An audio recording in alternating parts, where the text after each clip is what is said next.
How's it going, Critter Family? I hope you all are doing well. We are going over a recommended video from a little while back. French dog trainer interviews the dog daddy, part 1. So I honestly have no idea who this guy is. This is on his channel. This guy's I don't know who this French dog trainer is, but you know, if he says his name, then I'd be happy to take a look into his work. If he has any YouTube videos, or unless anybody else knows him. We're going to be going over this video. It is a shorter video.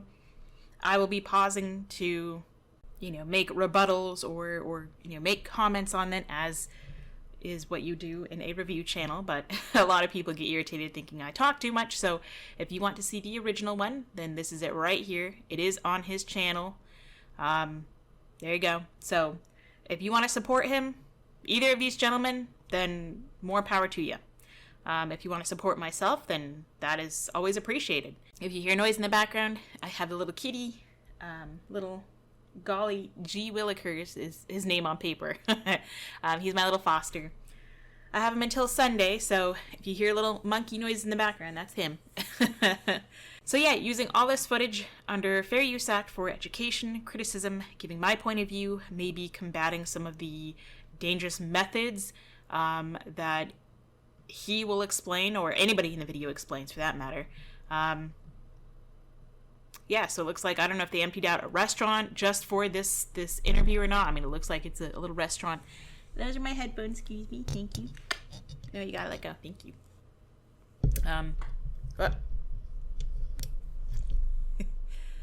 So, that's enough explaining. We're gonna get into the video. And if you want to, if I talk a lot, you can go down here and click on this little gear, and you can go to playback speed, and you can have up to 2 times playback speed. So if I'm talking too long, you can always cut the video in half by playing it at 2 times speed or whatnot.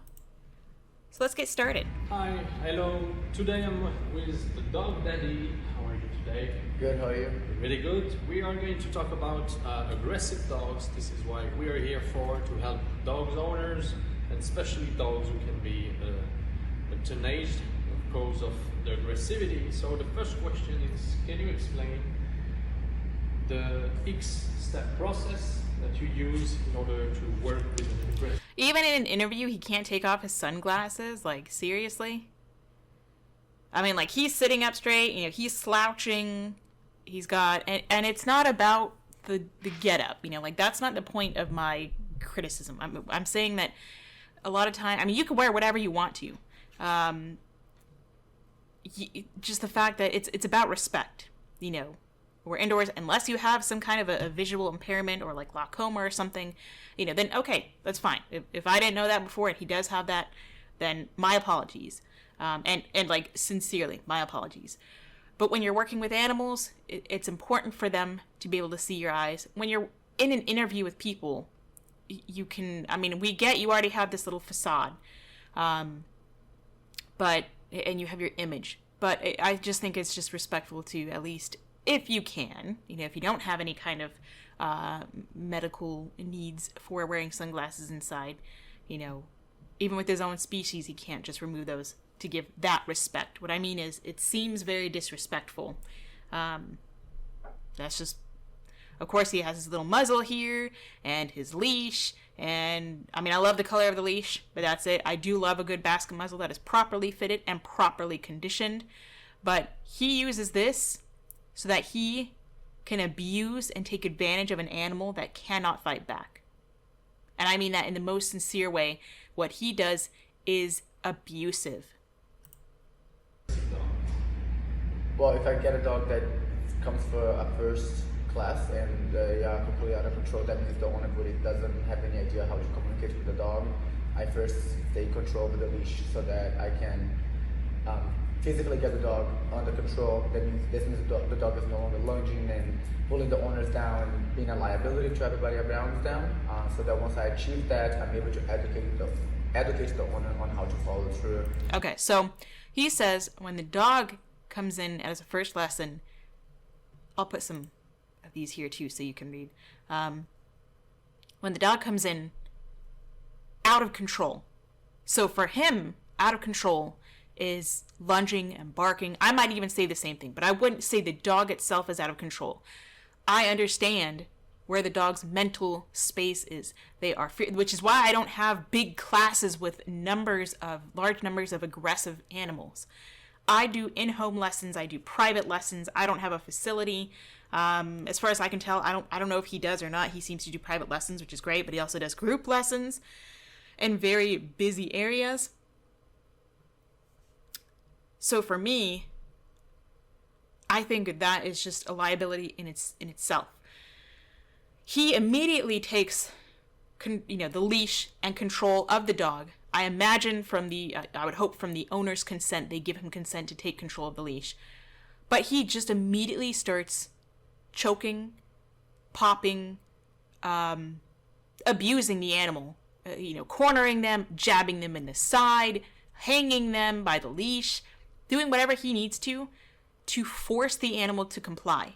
Yes, force, not dominate, not anything else. I mean, he's aggressively forcing the animal into a state of learned helplessness.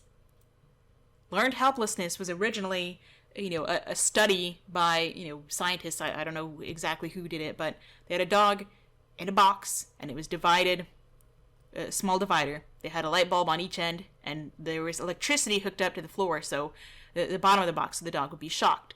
The dog was put in the box and closed in on one end. They would shock it. The dog would jump to the other end. The dog wouldn't get shocked there. Then they would shock that end. The dog would go to the other end because it wasn't getting shocked. Then they paired it with a light bulb.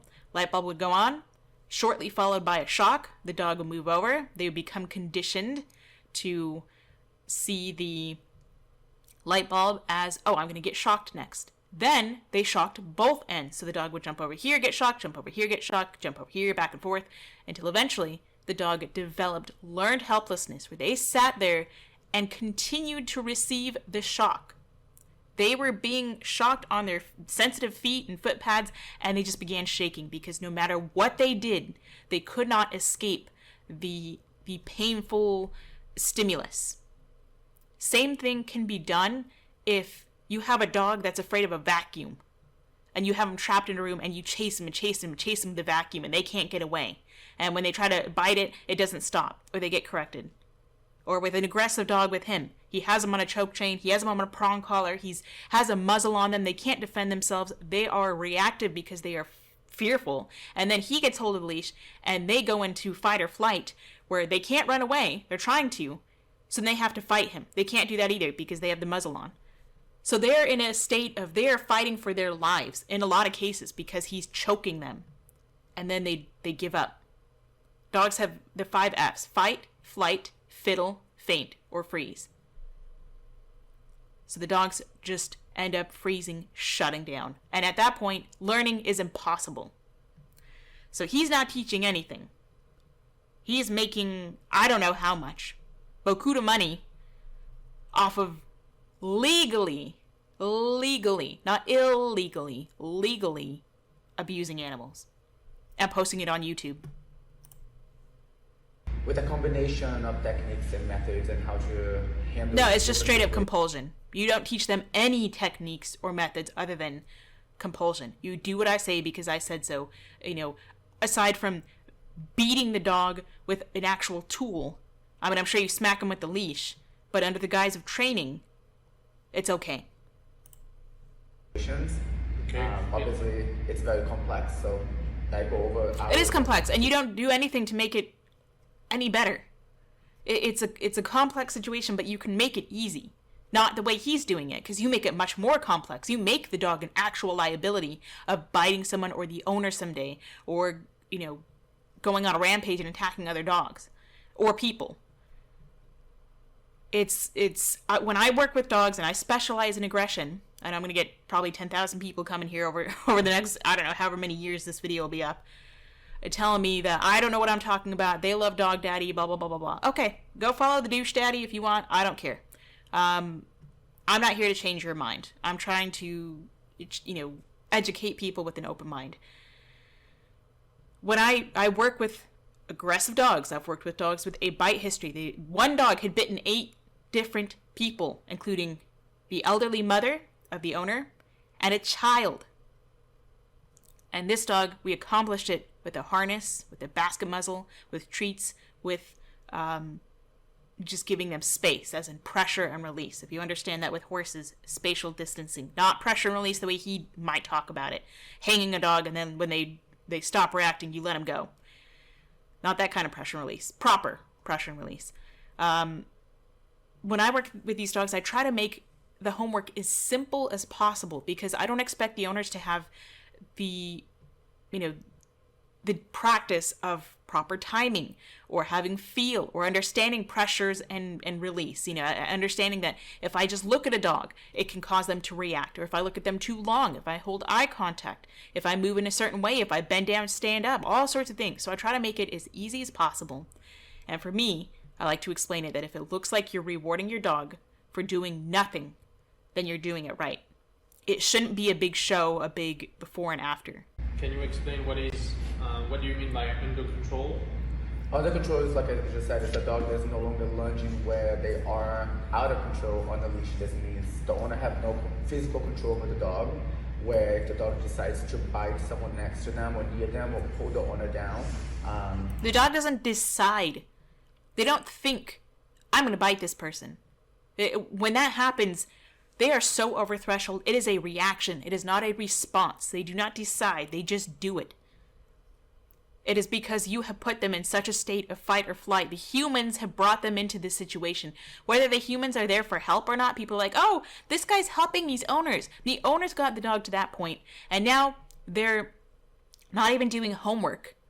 But yet they're paying this guy probably hundreds of dollars for 15 minutes or, thousands of dollars for an hour of training to abuse their dog and not make it any better. I don't care if the humans are trying. The dog does not care if you try. They care what you do. And he's not helping anything. He's just going to see them one time and that is it. Maybe twice. And the dog is not going to get any better. It's going to live a miserable life. And you cannot change my mind on that. The little baby crawling on my keyboard. I actually had to unplug my keyboard so he doesn't keep pushing buttons on it. You playing with my finger? No, those are my headphones. Thank you. They would be able to do so, and I would want to make sure that if the first step is getting the dog to where they're able to follow directions. If a dog is already... He wants to get the dog under control, as in mental control. You follow directions. He does not worry about the dog's state of mind or their comfort level. I want a dog. The first thing I do is get it. I don't care about a dog following directions, especially not my own. If I don't know the dog, even if it's friendly and not an aggressive case, I don't even ask him to sit. I don't care. They have no right to... That was the baby. I have no expectation. Get out of here!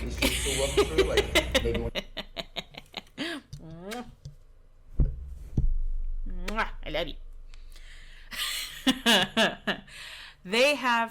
I have no expectation of that dog having any respect for me. Just because I'm a human or I grab hold of their leash, which is not for very long, by the way. If I use it, if I take their leash, it's just for a short demonstration. But I don't expect them to respect me. They shouldn't. I'm just a stranger. They don't need to listen to me. I don't have any control over them. But for him, control is you do what I say. For me, the number one thing I look for is to make the dog comfortable with my presence, and that's why we work in the home environment, wherever the dog feels safest. People get really close to them or certain particular triggers, I usually just can give the owner directions on how to handle that and take the leash just to demonstrate.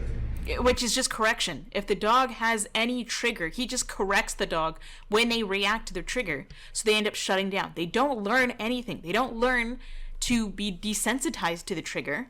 They just learn that I just have to sit here. And then one day that dog becomes a ticking time bomb. Yeah, the way I saw you this week for the 5-day is the first thing you teach after protecting yourself when the dog is attacking you. You work. You don't have to protect yourself from a dog attacking you when you're not attacking the dog first. The dog does not attack him. The dog is defending itself because he is attacking it. Or them. Dogs are not property, although they're seen as it. Clearly by him. If you're working with an aggressive case, I've had dogs that absolutely tried to lunge at me. But they're not going to chase me down the road. The one dog that had 8 bites in its history absolutely would chase people down the road, but we took precautions with that.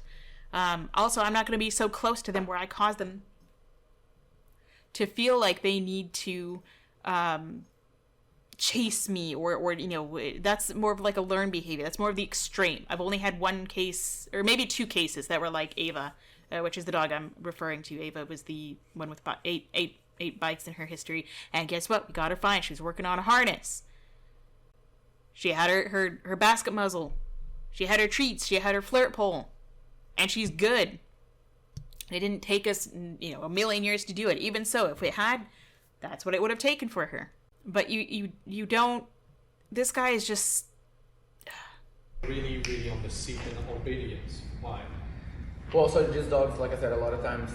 exactly. He's obsessed with obedience.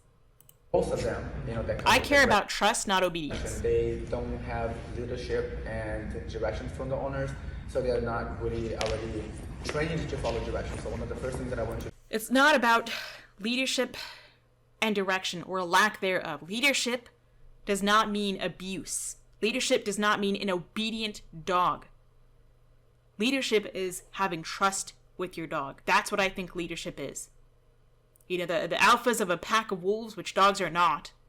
There's so many thousands of years changed between them, but since we always try to be dominant and all this nonsense, an alpha, a good pack leader of a family of wolves, not a bunch of strangers, but a family of wolves, is one that will lead them to good hunting grounds, safe, clean, a nice, safe, clean place to have puppies, good water. They teach them what they need to be able to survive, and they're not just, mine, and attack each other for who's highest in hierarchy and all that. Of course, they have a hierarchy. Everything has a hierarchy. Everything that's social has a hierarchy. But it's not always done in aggressive manners like him. Very rarely is it done in an aggressive manner. Otherwise, there'd be a bunch of dead wolves or puppies missing legs or eyes, and they wouldn't be able to survive. As soon as they are able to follow directions, it's to start to establish that leadership, which is basically through a lot of repetition of exercises that we do, teaching the dog to follow directions. It starts with the very basics, from just following me around, quickly moving to sit, down, stay, and then so on. Also, see you working with dogs who are aggressive toward other dogs. When you get close to another dog and at this point the dogs attack the other dog. They're not attacking. They're lunging because they're over threshold, and they're probably feeling like they're going into opposition reflex because the leash is there, the harness is there, the tension, not about the leash or harness or collar. It doesn't matter what they're wearing. If they feel pressure on their body and they see this other dog, chances are they're going to feel trapped and they go into opposition reflex. And this guy floods dogs because he does it for, a TikTok video of 30 seconds. So he does maybe 15 minutes at a time or an hour. And flooding is working very, very quickly. And again, he really probably only cares about seeing the person once or maybe twice. Twice if they're lucky. Leave. Why? Well, I actually try not to, I don't let them attack the other dog. I try to walk around other dogs and get as close as I can. Keeping in mind that if it's becoming too much for the dog and it's a first training session with each dog, I will remove them from the situation to de-escalate. That's the one thing that I would agree with him on. I haven't seen him do that, but maybe because he would have to choke the dog unconscious or beat them unconscious to get them to stop reacting the way he trains. So yeah, how do I work with it? I've talked about it a lot on my videos. I even have tutorials of it, for people who want to look in the playlists of them, of working with aggressive dogs. I do like to create distance, but I don't wait until the dog is lunging and going crazy. My goal is to prevent that, and I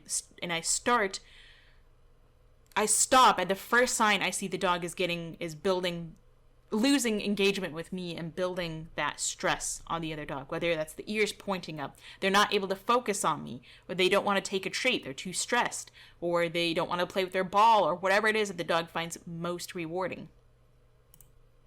or bringing them back there, because at the same time that I'm working, getting closer to other dogs, I'm still at the first step of teaching them the basics, being under control, being able to follow directions that they do not have. So if that doesn't mean the dog doesn't know how to follow directions. It's just, one, they don't have any relationship with you, so they don't care. Two, they're over threshold. A dog, just because a dog knows sit inside the house doesn't mean it knows sit outside in a soccer field, especially not with other dogs and people there. And even so, if the dog knows sit, it doesn't mean diddly squat.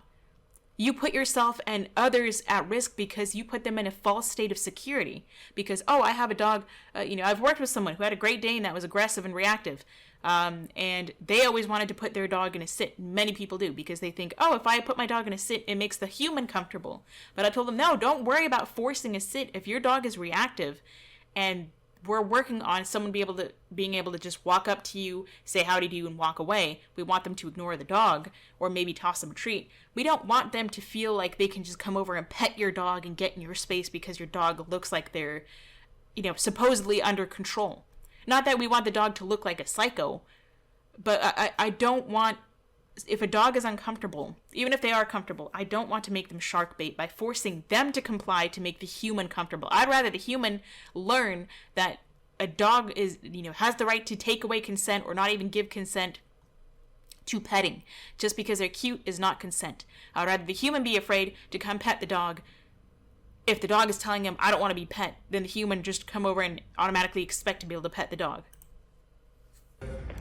I had the time to train every single dog in full, I would take slower steps, but because I am dealing with clients who are so desperate who need the help right now, I need to give them all the information. I do have many demonstrations of different things that I do in one training session. Okay. So the people are so desperate, but yet they still want quick results, which is why they go to him. It takes a long time to develop these behaviors. It's going to take a long time to fix them, to help your dog out of them. And humans, a lot of the humans, especially these owners, don't like to take accountability. They like to say, oh, well, I'm desperate. Okay, well, you probably weren't desperate, 2 years ago when you first, saw or didn't even notice that your dog was showing signs of stress, around your newborn baby. You ignored it. You were able to correct it then, but now it's built up so much that you chose to ignore it, or you just didn't care, or you just thought that you could, you were too busy. And now that your dog is an absolute liability, now we're desperate. And so our dog is going to pay for our ignorance or whatever. I don't have patience, and I don't work with people who come to me and say, hey, my dog has bit my neighbor's child during our carpool, and they keep bothering me, and they don't want to pay for my time, and they keep being sketchy. And then they say, 2 weeks down the line, when I say, I can't help you, 2 weeks down the line, oh, I'm going to have to give my dog up, who will probably be put down unless this shelter can take care of him. So, thanks for helping anyway. Do not give me that nonsense. That is just BS. Don't try to guilt trip me because you had your hands full. You got, a Presa which is illegal in many states. You got a dangerous dog that okay, let me say that differently. You got a dog that has the potential to be very dangerous. Any dog can be dangerous, but they can have it's a very powerful dog compared to a Yorkie. But don't get me wrong, Yorkies can cause damage. I mean, I've heard stories of a Yorkie biting someone's finger off. But that's the point, is you are the one responsible. Don't make your dog pay. Your dog doesn't need to pay because you were not either financially stable enough or there's so many free lessons you can watch online. I know everybody rips on Zach George, but he has free lessons on YouTube that you can watch that do work and help with your dog. Do you have to learn proper timing? Yes. Does it take time? Yes. You have to understand that, but he makes it easy enough to follow. Kiko Pup. I mean, so many other, Training Positive.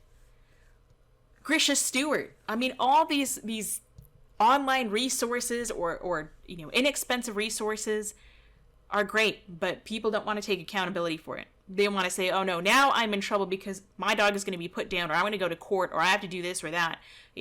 When they had so much time, chances are pretty high that the majority of them had so much time to work on this before. It does not excuse his technique, because guess what? His technique is not going to help you.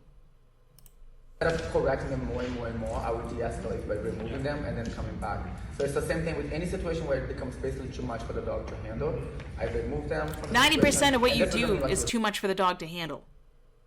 running across the street, it just means you remove them a little bit, just enough to gain control over the dog's mind because they're under a lot of pressure.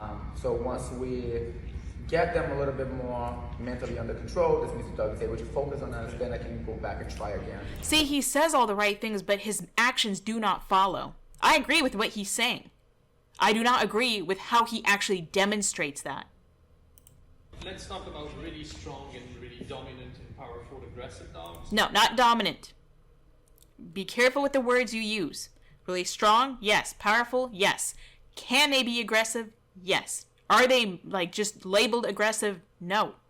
It's an individual case, and if they act aggressively, it's an action, just like dominance is not a behavioral trait. You know, he acts dominant. This guy, you know, does not, but in the moment of true dominance, it would be between two dogs, okay? Say they're both a dog, or there's just two dogs here, and there's one liver treat. If he snaps at him, or it just has to glare at him, and he moves away, and he gets the treat, in this moment, he's dominant. Or if he glares at him, and he snaps at him, and he moves away, he was trying, but he lost, and he's dominant. He gets the reward.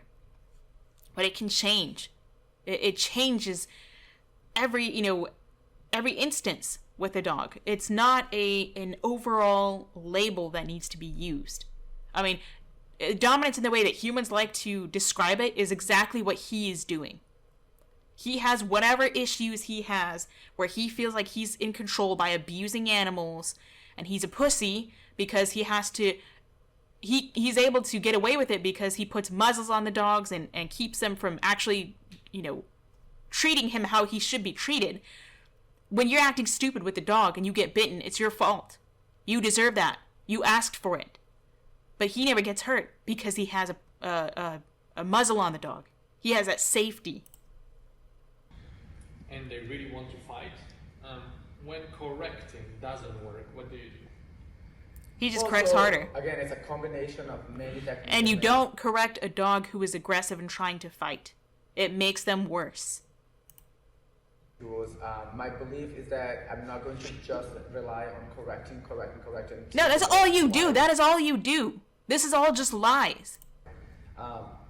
Understanding the dog's type, personality, I would be able to adapt to that dog's needs. No, but you don't. You don't. You do the same exact thing with every flippin' dog. The exact same thing with every dog. But I believe it's going to be the most successful way to help their particular dog. And they always like to say, like, oh, each individual dog. You can use reinforcement, positive reinforcement, and negative punishment, which is removing something the dog likes as a way to punish them. Which is, you know, punishment can be different for each dog, but like, you know, withholding a dog's ball is not the same as using a prong collar on them. You know, yes, it can still be a punishment, and you can shape behavior that way, but you're not physically harming them. You're not even psychologically harming them. They just learn to be patient for a few more seconds until you release them, you know, for their ball or whatnot, as an example. But with him, he just corrects. That's all he knows. Yank and crank, abuse, everything but use a bat to beat him with. Correction, I have gotten to a certain level of correction that I don't want to apply any more correction, and it's not being as effective. For some dogs, like you explained, they are more dominant. I would work on. No, they're not. There's no, you know. Now, an individual dog, can they be more, you know, act more in the way that we think of as dominant? I think the way I would label it as some dogs, a lot of dogs can be raised to be bullies, where they get away with this pushy behavior. Every other dog is afraid of them, and they are reinforced for that behavior. Would you call it dominant? I don't know. I just call it they're more pushy and they need manners. They're disrespectful. But, you know, again, it's not the dog's fault if they've been raised by humans to be that way. I mean, there's a difference between hierarchy and being raised to just be a bully. Things, exercises, to train the dog a little bit better on the obedience and being able to follow directions. There's many lower intense less intense distraction and triggers that we can work through before going back to things that are more difficult for them. Agreed. He sounds great, but none of his actions match what he's saying. Putting them to the most difficult thing and then punishing over and over and over again because it's just too much for them. Okay. I really love something you said this week, and for me, it made me click. You said aggression is a moment. When a dog tries to fight, he's in fighting mode right now, and a lot of trainers usually at this moment they fight back, they correct a lot. Well, yeah, because that's exactly what he does. I don't know what you're seeing, dude, between what you hear him saying, if you've ever seen him train. Maybe he's just blind and he's a blind follower and he doesn't want to hear, what actually is going on. But that's exactly what he does. And yes, aggression is, in that moment, the dog is reacting, generally out of fear, or as a way to get them before they get you. I mean, can there be rage syndrome? Absolutely. As in what was brought to my attention about the recent ban, the reason for the ban of American XL bullies in the UK, or specifically, I believe, in England, and forgive me, I don't know the other place. But the ban for that was because the ancient, the main ancestor breeding, they had genes in them that caused them to become rage syndrome, or something that made them more dangerous, where they were more likely to bite or reach out or attack humans or other animals. It was just something in their genes. And so the person who originally bred the XL bullies, the originals in the UK, and I guess in the Americas, and in the US, they discontinued that gene. They went to a new gene pool, which is why they're okay here and, popular and overbred and inbred and all that nonsense. But dogs can have, a mental issue that has to be carefully worked with. But the majority of them, it's not so. So yes, the majority of dogs' aggression is in a moment, but if they're in that fight or flight, usually it's because people have put them there. And a lot, but the dogs jump and jump and jump. So I saw you using what I call now a correction, then a pause. Like you correct and then you pause. Well, you want to try to de-escalate and you want to give the dog time to process what's going on. Again, he's not de-escalating squat. He's just correcting to see if the dog's going to calm down, stop acting, so he can turn around and wait for his applause by his adoring fans. The more you put them under pressure, the more they may become overwhelmed and become unstable. They really don't have a way to understand what's going on and follow directions. And that's why it's so They absolutely can if you know what you're doing. Dogs are incredibly smart. You are not. It's because there's two different extremes, where the people that completely ignore those behaviors, that they don't correct because they think if they correct, the dog is going to fight back, and so you have to work through all those things. Look, I understand when I work with these dogs that they're going through a lot. It's very difficult for them. So, a lot of trainers that use corrective methods, or their balanced trainers, sometimes they don't bring that into consideration, that the dog is actually having to go through a lot. How the hell does that coincide with how you train? You understand how the dogs are going through a lot. Okay, so let me choke them. Let me hang them by a prong collar, by a choke chain, with the muzzle on. Like the video of the Akita that's grabbing onto him because it's choking, and it's an instinct to just they stiffen up, and it's grabbing onto his leg not to be dominant, but because it's choking. It thinks it's dying. It's a lot of. I understand the mental pressure on them, and I understand that there's also not a super easy way to work with those dogs. So absolutely, there's a very easy way to work with dogs that are aggressive, even those with a human bite history. I know because I work with them, and I never had to put hands on them. I wouldn't put them on them anyway, even if they were friendly. Some of them I couldn't even get close to, like Ava. She was one of the hundreds of dogs that I've worked with over the last almost 9 years, professionally training. Ava and maybe Barney was another one. He was an inbred Aussie, like a truly inbred Aussie, and he had a lot of issues going on, and some that I couldn't help with. But his owner was also just neurotic. But with Ava, those two were the two scariest dogs I've worked with. I wouldn't bend down to tie my shoe without them being leashed up by their handler and muzzled. Barney actually got loose once, and he did. I mean, it's not funny, but he did come and grab my shin and left a good, nipped me good, and broke the skin through my jeans, which I didn't correct him for or anything like that. I just said, okay, we'll just put him back downstairs, put his basket muzzle on, and because he got out of it. Anyway, I've worked with many of these dogs, and it's very easy to work with them. It just takes time, and it takes the simplest understanding of do not correct the dog, do not get them over threshold. Like I said earlier, if it looks like you're rewarding them for just standing there, then do that, because they're not lunging, they're not barking. Make sure they're not staring. Watch their body language. When you are able to set up the environment to be safe, which most of the time we can, being humans, work in the house, then work with the front door open, of course with your dog leashed. Then work on the front porch. Then work down the driveway.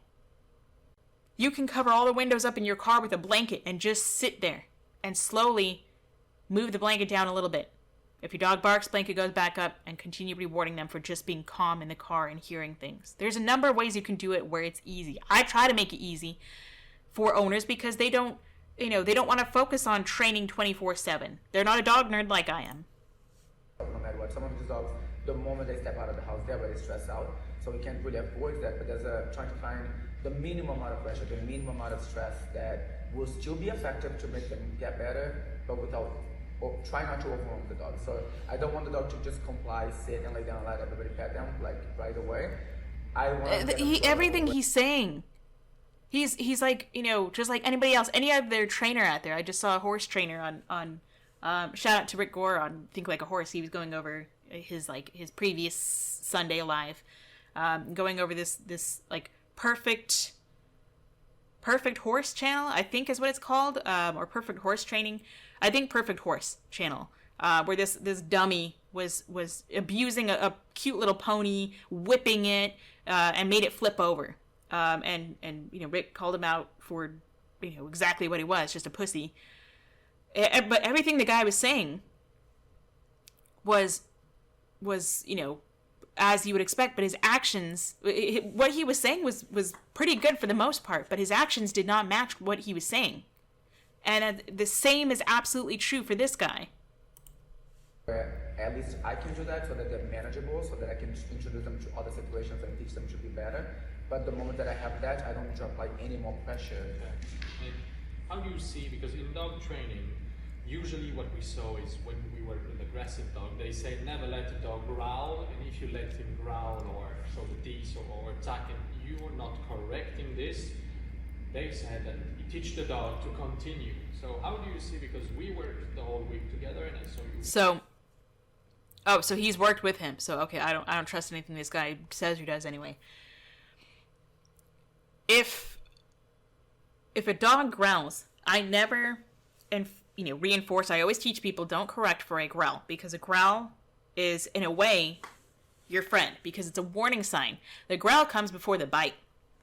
A lot of times whale eyes, if he were a dog and we saw the whites of the eyes, for a dog it's not so natural to see them. For humans it is, but a dog who's showing the whites of their eyes or whale eyes is usually in a sign of stress. So I look for those signs first. A tail tuck, a lip lick, if they lick their lip, if they have the whites of their eyes showing, those are the warning signs that come before the growl.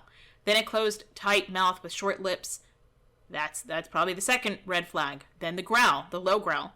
And then from that, there's a snap, or there's an air snap, or it can be a quick contact where they nip you, or they bite you and hold on. Or they run away, or they just freeze, or they roll over and go belly up and say, okay, learned helplessness. So a growl, I never, ever recommend anybody correct a growl. We want to take that as a warning sign. Whoa, we're putting too much pressure on this dog. Let's back up here. And you're not losing anything by backing up from a dog that's growling. Even just avoiding eye contact, turning your head away, lowering yourself can make them feel more comfortable. Working a lot. And for me, usually what I do when the dog is growling, I will correct. Okay, so this guy's an idiot. This guy is an absolute idiot. Continue to correct, but he would correct and continue to correct. Okay. Jesus. So it's so good to see really another approach. Why? when a dog is growling, for you it's not like. Well, like I was explaining, there's also different types of growls, so depending a lot on the situation of the particular dog. There's moments where I would think that it's better to de-escalate instead of letting it, basically apply more pressure where the dog is going to be triggered by that pressure and become more tense and more aggressive, which basically makes it more difficult to work in general, because when the dog gets to that level, it's harder for them to understand and process what's going on. Yeah, because they're not processing anything at that point. Even at a point where they're growling at you, they're probably not learning a whole lot, other than, is this person going to hurt me or not? So usually I also, one of my colleague trainers that actually described it really well, it's like, because I actually never thought about explaining it this way until she said it, I think it was last year. But it's really what I already did, I just didn't even know how to explain it. But I'm actually addressing the dog's intentions and not the actions. So if the dog is growling, but the intention is like, he's basically expressing himself because it's really afraid, and there's that type of growl where the dog just almost doesn't know what to do with themselves. Yeah, no duh. They're warning you to stay away, and the more you approach, or the more pressure you put on them, they are going to bite. That's because it's going to be, again, too much for them. If I feel like they're making progress and they're moving the right direction, I'm going to give them some time to process, because I know naturally the dog is going to get more and more comfortable as we continue to go along. Not necessarily. They're just going to shut down, because they're going to say, I'm going to be dragged into this kicking and screaming no matter what, so I'm not going to try. They just give up. For me, if I have a dog that's growling, I'm not going to proceed until they feel comfortable. My first goal, my first step is to make them comfortable so they don't feel the need to growl. I mean, an Aussie Shepherd I've been working with forever, named Lola. She will come up to you, go belly up, and roll in front of you, and as soon as you go to pet her, she will growl and air snap at you, because she thought that was the right answer. She was trained very aggressively and abusively, in my opinion, when she was young, by another dumb trainer, probably like one of these two. And now I can harness her up, I can, touch her and stuff, and she's fine. She trusts me. Whereas before, as soon as you enter the house, unless she's in her little exercise pen, I wouldn't trust my sister to go in there for fear that my sister would get hurt. And I mean, my sister, here's all sorts of cases I tell him about. So my sister and my mom, know a lot more about dog training than I think the average person that I interact with. And I they know how to read dogs for the most part. Better than I think a lot of dog owners, even better than these two, I'll say. They can read a dog better than these two, and they've seen how he works. They're more comfortable around different situations, the growl will naturally all go away. But if there's an intent, that's just the dog just shutting down. It doesn't mean they're not still nervous. They learn that growling means nothing. They learn that you're going to ignore it anyway. Biting or fighting or being confrontational towards the handler, that needs to be corrected, because the dog is, again, the intention is there, that they think if you push them a little bit, that they can fight. And then the problem with that... No, it's not that they think they can fight. It's depending on how you push. What does he mean by push? By him, is it dragging the dog? Is it using a slip lead? Is it causing pain by a prong collar or a choke chain? Are you jabbing them in the side? What are you doing to push them? And they don't just think, I don't want to do this. I hate nothing more than when people try to minimize a dog's emotions, emotional state, because all these pussies here would never be okay if you tried to shove them into a gorilla pit with a bunch of silverbacks, which generally gorillas are very non-confrontational. But I still wouldn't go into the zoo and go into a troop of gorillas, because it's just not safe. Like, they don't know me. I don't understand their body language. I don't know how to be as, I could be seen as an intruder, whatever. But, they would never be okay with someone putting a shock collar, putting 2 different prong collars on them, dragging them there. And then when they start pissing themselves because they're scared trying to run away, and you correct them, we'd all be in a tizzy for that. But we do the same thing to our dogs. Not saying that humans or anything outside of the world is like a gorilla.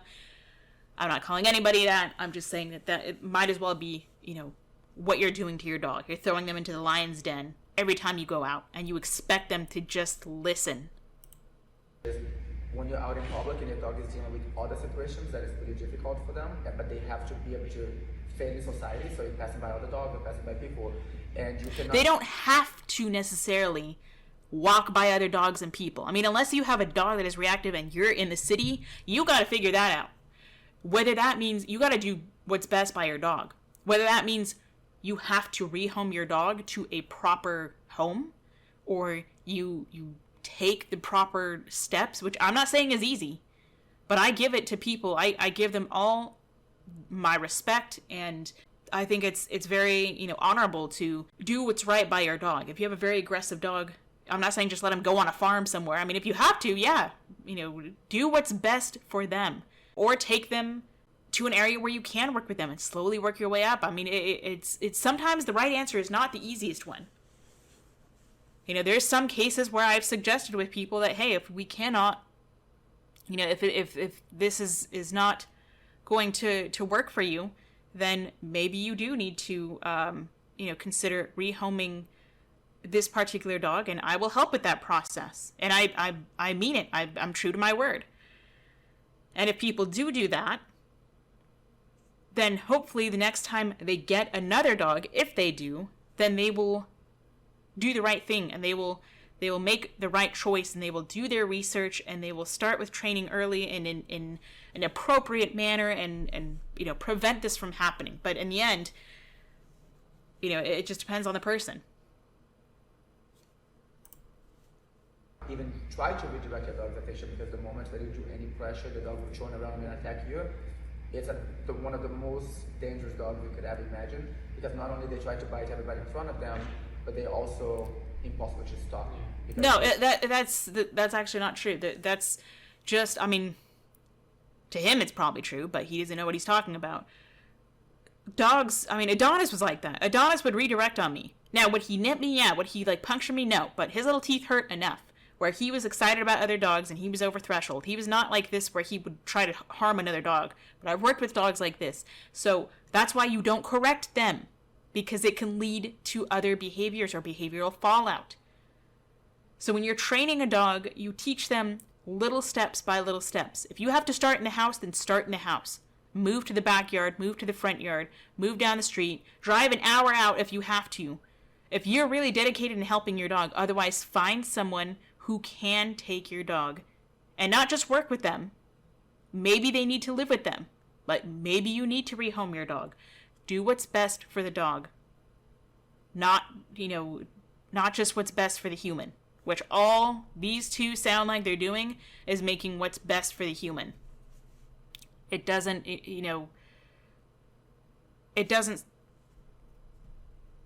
benefit the dog. So that's that. This is part 1. If you want to see part 2, I mean, you can go check it out. I'm not going to continue more on this guy's stuff. They both just sound like a bunch of idiots to me. But, I mean, hey, you can have 10 trainers in a room, and the only thing that any of them can agree on is what the other one is doing wrong. If you have 3 trainers in a room, the only thing that these two can agree upon is probably what the other one is doing wrong. And if you have 1 dog in here and 3 different trainers, it's going to be the most confused dog in the world. So, hopefully we'll get some kind of standards going. If we have standards, I'm all for it. I'm all for, getting licensed and getting even more educated or jumping through whatever hoops we need to do to get, proper licensing in this industry, so that abusive dummies like these two don't exist anymore. Can't make a buck off of harming an animal. So that was that. I know it's a short video, but I went on for probably way too long, but that's what I think. I hope you all enjoyed it. I hope you got something from it. Thank you so much for watching. If you want to subscribe, we are so close to 1,000. That's my little goal. But even just if you just leave a comment, if you want to subscribe, that would be very much appreciated. You can get more notifications of all the things I do. If you want to support me on Patreon, there's a link in the description below. But even if you just, leave a comment, let me know what you think or what you want to see next. If you do have recommendations, If you can leave me a specific timestamp throughout the video of certain sections, if you want me to see it, that would help out a lot. Otherwise, especially with really long videos, I'm not quite sure where to start. And I go so long on these videos anyway, I try to keep them, a little bit shorter. So if you do have suggestions and you leave a timestamp, that would be very much appreciated. Until next time, say howdy do to your little critters. Say hi for me. Give them some kind of love and they appreciate. If you do celebrate Thanksgiving, which is tomorrow, today is Wednesday, then happy Thanksgiving, y'all. I hope you all have a wonderful Thanksgiving time. And for those of you who don't, then I hope you just have a wonderful Thursday. Just a good old regular day. Stay warm if it's cold out, and stay cool if it's warm out. Thanks again, guys. Until next time, practice patience, peace, and positivity.